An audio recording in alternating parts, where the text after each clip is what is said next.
سماعون للکذب اکالون للسحت، بہت زیادہ جھوٹ سننے والے ہیں، اکالون للسحت، اور بہت زیادہ رشوت کھانے والے ہیں، حرام خور ہیں، رشوت کھانے والے ہیں۔ اب یہاں سے یہود و نصارہ کے حکمرانوں کا اور ان کے فیصلہ کرنے والے قاضیوں کا اور ان کے پادریوں کا ذکر ہو رہا ہے، ان کے جو عالم تھے ان کا ذکر ہو رہا ہے کہ یہ ان کے عالم جو ہے یہ بہت زیادہ حرام خور ہیں، رشوت کھانے والے ہیں، یہ کہہ رہا قرآن۔ چونکہ وہ جو غلط فیصلے کرتے تھے نا تو رشوتیں لے کر کے فیصلے کرتے، ان کے جو عالم تھے وہ باضابطہ رشوتیں لیتے تھے، جو جیسی رشوت دے گیا اس کے مطابق فیصلہ کر دیا اور توریت کی ان چیزوں کو چھپا دیا جو حقیقت میں ہوتی تھی۔ تو قرآن میں ان کی مذمت بیان کی گئی کہ یہ بہت زیادہ جو ہے وہ جھوٹ سننے والے ہیں اور بہت زیادہ رشوتیں کھانے والے ہیں۔ رشوت جو ہے اس کو اللہ تبارک و تعالیٰ نے حرام کیا ہے۔ رشوت بہت بڑا گناہ ہے کہ آدمی فائدہ حاصل کرنے کے لیے جو ہے، اپنا ذاتی فائدہ حاصل کرنے کے لیے کسی سے جو ہے وہ پیسہ وغیرہ لے لے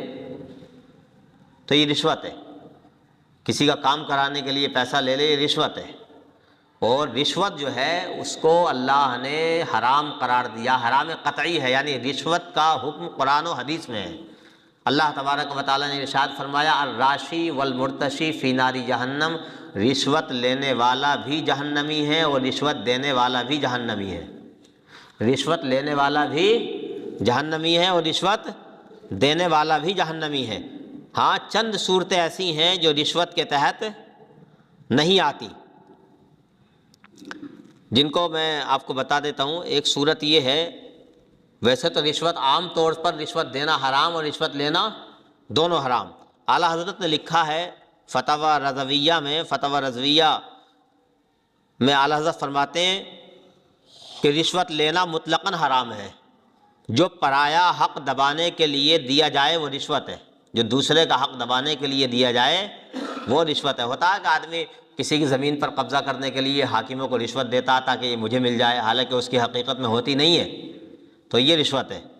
یوں ہی جو اپنا کام بنانے کے لیے حاکم کو دیا جائے وہ بھی رشوت ہے، لیکن اپنے اوپر سے دفع ظلم یعنی ظلم دور کرنے کے لیے جو کچھ دیا جائے وہ رشوت نہیں ہے۔ کبھی ایسا ہوتا ہے کہ آدمی کو بلا وجہ جو ہے وہ پریشان کیا جا رہا ہے اور اسے یہ اندیشہ ہے پورا والا کہ اب مجھ پر جو ہے ظلم ہوگا، اگر تو اپنے آپ کو ظلم سے بچانے کے لیے اپنے آپ کو اگر کسی نے کچھ دیا اپنے آپ کو ظلم سے بچانے کے لیے تو اس کا حکم رشوت والا نہیں ہے۔ پہلے تو حد درجہ بچا جائے گا،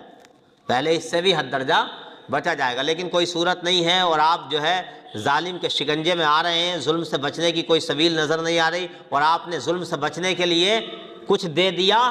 تو یہ رشوت کے زمرے میں نہیں آئے گا۔ اسی کو امام اہل سنت اعلیٰ حضرت فرماتے ہیں کہ جو رشوت لینا مطلق حرام، جو پرایا حق دبانے کے لیے دیا جائے وہ رشوت ہے، یوں ہی جو اپنا کام بنانے کے لیے حاکم کو دیا جائے وہ رشوت ہے، لیکن اپنے اوپر سے دفع ظلم یعنی ظلم دور کرنے کے لیے جو کچھ دیا جائے وہ رشوت نہیں ہے۔ وہ دینے والے کے حق میں رشوت نہیں ہے، یہ دے سکتا ہے، لینے والے کے حق میں وہ بھی رشوت ہے، اسے لینا حرام۔ آپ اپنے اوپر سے ظلم دور کرنے کے لیے دے رہے ہیں تو آپ تو رشوت کے زمرے میں نہیں آئیں گے، لیکن لینے والا پھر بھی رشوت کے زمرے میں آئے گا اور وہ رشوت لینے والا ہوگا، لہٰذا اس کے لیے یہ حکم ہوگا کہ رشوت لینے والا جہنمی ہے، وہ اب بھی جہنمی ہے۔ بلا وجہ یہ ظلم کا کوئی معاملہ نہیں ہے، ویسے ہی فائدہ حاصل کرنے کے لیے آپ تو یہ رشوت کے زمرے میں آئے گا۔ ہاں کسی حاکم کی آپ اپنے گھر میں دعوت کر رہے ہیں، دعوت کرنے کا مقصد یہ ہے کہ اس حاکم سے یہ والا کام لے لیا جائے گا، یہ والا اس سے کام لے لیا جائے گا، اور دعوت کرنے کا مقصد یہ ہے، ظلم دور کرنا نہیں۔ ہاں یا کسی کی زمین ہے یار اس پر جو ہے آسانی سے قبضہ ہو جائے گا، تو اگر اس وجہ سے آپ اس کی دعوت کر رہے ہیں اپنے گھر تو یہ دعوت کرنا بھی رشوت کے زمرے میں آئے گا۔ آپ جو ہے مٹھائی کا ڈبہ لے کر کے حاکم کے پاس اس لیے جا رہے ہیں کہ یار فلاں آدمی کے خلاف ہمیں جو ہے یہ مقدمہ کرنا ہے اور یہ آسانی سے ہو جائے گا، اسے نقصان ہم آسانی سے پہنچا دیں گے، چلو میٹھے کا ڈبہ اس کو تحفے میں دے دیتے ہیں، تو یہ تحفہ نہیں ہوگا، حقیقت میں یہ بھی ہاں رشوت ہوگی، اور آپ کے پاس اگر کوئی لے کے آ رہا ہے میٹھے کا ڈبہ اور آپ کو یہ معلوم ہے کہ یہ اس وجہ سے لے کے آ رہا ہے، ہاں آپ سے کوئی کام لے گا، کوئی اور مقصد نہیں ہے، تو آپ کے لیے لینا بھی جائز نہیں ہے وہ، ہاں یہ بھی رشوت کے زمرے میں آئے گا۔ تو اس طرح کی چیزوں سے بھی ہمیں بچنا چاہیے۔ ہاں رشوت جو ہے بہت سخت گناہ ہے، بہت زیادہ سخت گناہ، جیسے سود کھانے کا گناہ ویسے رشوت کھانے کا گناہ، جیسے بیاج لینے کا گناہ ویسے رشوت لینے کا گناہ۔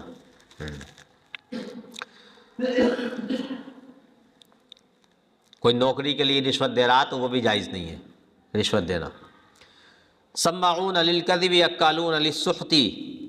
بہت زیادہ جھوٹ سننے والے ہیں اور رشوت خور ہیں یہ یہود کے علماء۔ فَإِن جَاءُوكَ فَاحْكُم بَيْنَهُمْ، پس اگر یہ آپ کے پاس آئیں اے محبوب، فَاحْكُم بَيْنَهُمْ، تو آپ ان کے درمیان فیصلہ فرما دیں۔ حضور سے کہا جا رہا ہے کہ اے میرے محبوب، اگر یہودی بھی آپ کے پاس آتے ہیں فیصلہ کرانے کے لیے، عیسائی بھی آپ کے پاس فیصلہ کرانے کے لیے آتے ہیں، کوئی بھی اگر آپ کے پاس فیصلہ کرانے کے لیے آ رہا ہے تو آپ کے لیے یہ حکم ہے کہ آپ اس کا فیصلہ فرما دیں، یعنی آپ کو اجازت ہے کہ آپ اس کا فیصلہ فرمائیں۔ او اعرض عنہم، یا آپ ان سے اعراض کریں، یعنی آپ کو اختیار ہے، حضور کو اختیار دیا گیا، چاہے یہود و نصارہ کا فیصلہ فرمائیں یا فیصلہ نہ فرمائیں، دونوں طرح سے حضور کو اجازت ہے۔ اس کے بعد فرمایا فَإِن جَاءُوكَ فَاحْكُم بَيْنَهُمْ، پس اگر اچھا وَإِن تُعْرِضْ عَنْهُمْ فَلَن يَضُرُّوكَ شَيْئًا،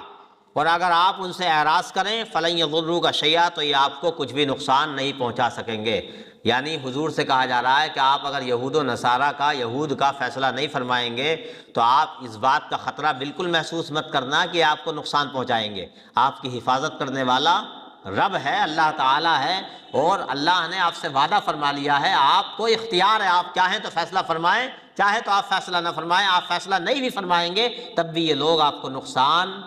نہیں پہنچا سکتے۔ وَإِنْ حَكَمْتَ فَاحْكُم بَيْنَهُمْ، اور اگر آپ فیصلہ فرمائیں فَاحْكُم بَيْنَهُمْ بِالْقِسْطِ، تو آپ انصاف کے ساتھ فیصلہ فرمائیں، انصاف کے ساتھ فیصلہ فرمائیں۔ اس سے سننے میں بظاہر ایسا لگ رہا ہے کہ کیا حضور بھی غیر انصافی کا فیصلہ فرما دیں گے؟ نہیں، ایسا نہیں۔ حضور کا تو کوئی بھی فیصلہ انصاف پر ہی مبنی ہوتا،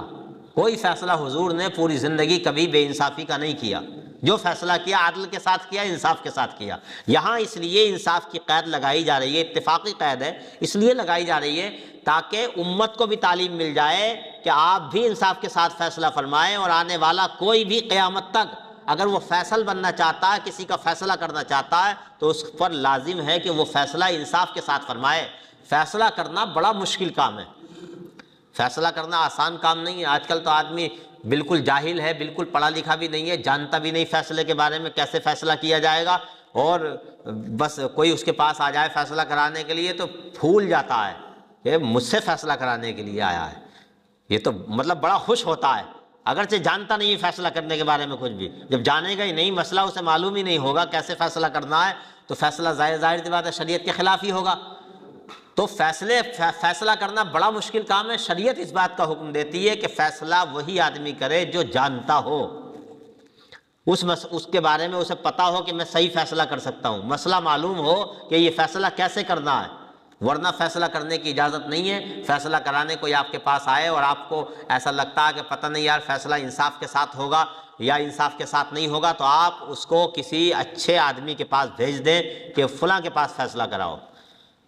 کسی عالم کے پاس بھیج دیں، کسی قاضی کے پاس بھیج دیں، کسی مفتی کے پاس، کسی پڑھے لکھے اور ذمہ دار کے پاس بھیج دیں جو انصاف کے ساتھ فیصلہ کر سکتا ہو۔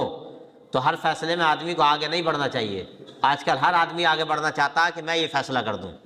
ہاں، فیصلہ کرنا آسان کام نہیں ہے، اگر ذرا سا ادھر ادھر ہوا اور ذرا سی غیر انصافی ہوئی تو قیامت کے دن پکڑا جائے گا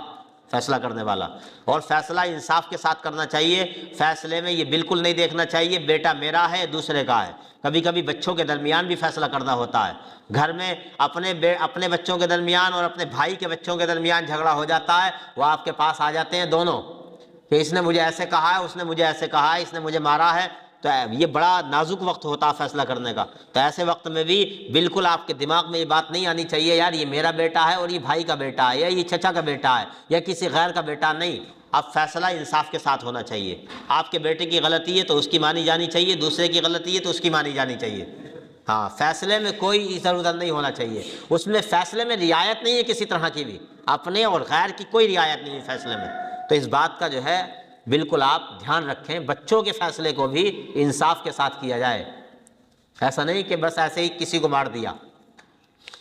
ناجائز مار دیا، اپنے کو بھی نہیں، ناجائز اپنے کو بھی نہیں کہ غلطی دوسرے کی اور آپ نے اپنے کو ہی رابطہ مار دیا، نہیں، یہ نہ کریں۔ ہاں یہ الگ بات ہے کہ اپنے کو سمجھا کے آپ گھر لے گئے، ایک الگ بات ہے، لیکن بلا وجہ پٹائی آپ اس کی بھی نہ کریں۔ تو فیصلہ جو ہے وہ اپنوں کے درمیان ہو یا غیروں کے درمیان ہو، انصاف کے ساتھ ہونا چاہیے۔ بڑے بڑے لوگ فیصلوں سے بہت زیادہ ڈرتے تھے۔ حضرت امام اعظم ابو حنیفہ رحمۃ اللہ تعالیٰ علیہ، جو ہمارے 4 اماموں میں سے سب سے بڑے امام ہیں، امام اعظم ابو حنیفہ،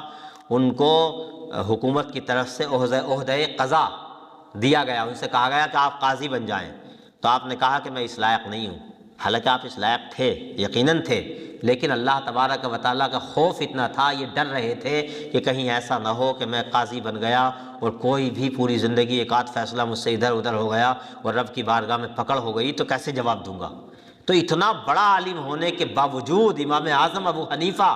کئی مرتبہ حاکم کی طرف سے مطالبہ کیا گیا کہ آپ قاضی بن جائیں، آپ قاضی بن جائیں، لیکن آپ نے کہا میری بات آپ مانتے کیوں نہیں؟ میں کہتا ہوں میں اس لائق نہیں ہوں، میں اس لائق نہیں ہوں، مجھے قاضی نہ بناؤ آپ۔ تو پوری زندگی آپ نے عہدہ قضا، حالانکہ بن جاتے تب بھی کوئی بات نہیں تھی، لیکن ایک اللہ تبارک و تعالیٰ کا خوف کہیں کوئی فیصلہ غلط نہ ہو جائے۔ اور ایک ہمارا حال ہے کہ ہم جو ہے چاہتے ہیں کہ پنچایت میں ہمیں فیصلہ کرنے کا حق مل جائے، ہمیں فیصلہ کرنے کا حق مل جائے۔ تو فیصلہ کرنا یہ آسان کام نہیں ہے، بڑا مشکل کام ہے۔ فیصلہ پڑھے لکھوں سے کرانا چاہیے، جو جانتے ہیں، جو دین کو جانتے ہیں خاص طور سے، ان سے فیصلہ کرانا چاہیے، اور ان فیصلہ کرنے والوں کو بھی چاہیے کہ پورے انصاف کے ساتھ فیصلہ فرمائیں۔ ہاں، تو وہی اللہ تبارک و تعالیٰ نے ارشاد فرمایا وَإِنْ حَكَمْتَ فَاحْكُمْ بَيْنَهُمْ، اے محبوب اگر آپ فیصلہ کریں ان کا تو آپ ان کے درمیان انصاف کے ساتھ فیصلہ فرمائیں۔ ان اللہ یحب المقسطین، بے شک اللہ تبارک و تعالیٰ انصاف کرنے والوں کو پسند فرماتا ہے۔ وَكَيْفَ يُحَكِّمُونَكَ وَعِندَهُمُ التَّوْرَاةُ فِيهَا حُكْمُ اللَّهِ ثُمَّ يَتَوَلَّوْنَ مِن بَعْدِ ذَلِكَ وَمَا أُولَٰئِكَ بِالْمُؤْمِنِينَ، اور کیوں کر یہ لوگ آپ سے فیصلہ کرائیں گے حالانکہ ان کے پاس توریت موجود ہے اور اس میں اللہ تبارک و تعالیٰ کا حکم موجود ہے۔ ثُمَّ يَتَوَلَّوْنَ مِن بَعْدِ ذَلِكَ، پھر وہ اس سے پھر جاتے ہیں۔ وَمَا أُولَٰئِكَ بِالْمُؤْمِنِينَ، یہ لوگ ایمان لانے والے نہیں۔ یہاں اللہ تبارک و تعالیٰ نے اپنے محبوب سے ارشاد فرمایا اے محبوب یہ لوگ آپ سے کیسے فیصلہ کرا لیں گے، یعنی ان کا دل آپ سے فیصلہ کرانے کو نہیں چاہتا ہے، یہ آپ پوری رضامندی خوشی سے نہیں آتے آپ کے پاس فیصلہ کرانے کے لیے۔ ان کے پاس تو توریت موجود ہے، یہ تو چاہیں گے توریت کے ذریعے فیصلہ صحیح کر سکتے ہیں، لیکن آپ کے پاس تو یہ فقط اپنے ذاتی فائدے کے لیے آتے ہیں، اور یہ فیصلہ کرانے کے لیے بھی جو یہ آپ کے پاس آئے ہیں تو صرف اس لیے کہ کہیں کوئی تھوڑی بہت رعایت مل جائے، کچھ تخفیف مل جائے، ورنہ یہ آپ سے فیصلہ کرانا نہیں چاہتے ہیں۔ بھئی حضور سے یہودی کو فیصلہ کرانا کوئی چاہتے تھے؟ بس اس لیے آ جاتے تھے کہ کچھ رعایت مل جائے، اور رعایت مل جائے، اور یہ تھوڑا سا کتاب اللہ سے ادھر ادھر کوئی حکم دے دے تو بعد میں ہم جو ہے اسے مشہور بھی کریں اور انہیں بدنام بھی کریں، یہ مقصد ہوتا تھا۔ تو اللہ نے اس بات کی خبر بھی اپنے محبوب کو عطا فرما دی، چونکہ یہ دل کی بات تھی ان کے، اور دل کی بات پر انسان کو جاننے کا اختیار نہیں ہوتا، کوئی کسی دوسرے کی دل کی بات کو نہیں جان سکتا جب تک وہ زبان پر نہ لائے، لیکن اللہ نے اپنے محبوب کو لوگوں کے دلوں کی باتوں اور دلوں کے رازوں سے بھی واقف فرما دیا، یہ علم غیب ہے۔ ہاں، اللہ نے اس کے بعد فرمایا وما اولئک بالمؤمنین، یہ لوگ ایمان لانے والے نہیں ہیں، یعنی یہ ایمان لانا نہ لانا یہ بھی ایک دل کی بات ہے، اور یہ بھی ایک غیب کی بات ہے۔ بھئی کون ایمان لائے گا کفار میں سے یا یہودیوں میں سے، اس بات کا پتہ تو ہے نہیں، لیکن اللہ تبارک و تعالی نے ان یہودیوں کے بارے میں یہ بھی فرما دیا، جن کے بارے میں اللہ نے فرما دیا کہ یہ ایمان لانے والے نہیں ہیں، تو یہ غیب کی خبر تھی اور اللہ نے اپنے محبوب کو بتا دی۔ تو اس سے پتہ چلتا ہے کہ اللہ نے بہت سی بے شمار غیب کی چیزوں کا علم اپنے محبوب کو عطا فرما دیا۔ خود حدیث پاک میں ہے کہ ایک مرتبہ صحابہ کہتے ہیں کہ حضور اکرم صلی اللہ تعالیٰ علیہ وسلم حضور کریم صلی اللہ علیہ وسلم ممبر پر جلوہ افروز ہوئے اور حضور نے بتانا شروع کیا ابتدائے آفرینش سے لے کر، یعنی جب سے دنیا بنی ہے اس وقت سے لے کر کے حضور نے بتانا شروع کیا، حضور بتاتے چلے گئے یہاں تک کہ حضور کے صحابی کہتے ہیں کہ حضور نے اتنا بتایا کہ جنت میں جانے والے جنت میں چلے گئے، دوزخ میں جانے والے دوزخ میں چلے گئے، یعنی سب کچھ بتا دیا۔ اسی لیے ہم کہتے ہیں کہ حضور کے علم غیب کا انکار نہیں کرنا چاہیے۔ حضور کو اللہ نے جب سے دنیا بنی ہے اس وقت سے لے کر قیامت تک جو کچھ ہونے والا ہے، ہر چیز کا علم اللہ نے اپنے محبوب کو عطا فرما دیا ہے۔ اللہ تعالی ہم سب کو عمل کی توفیق عطا فرمائے۔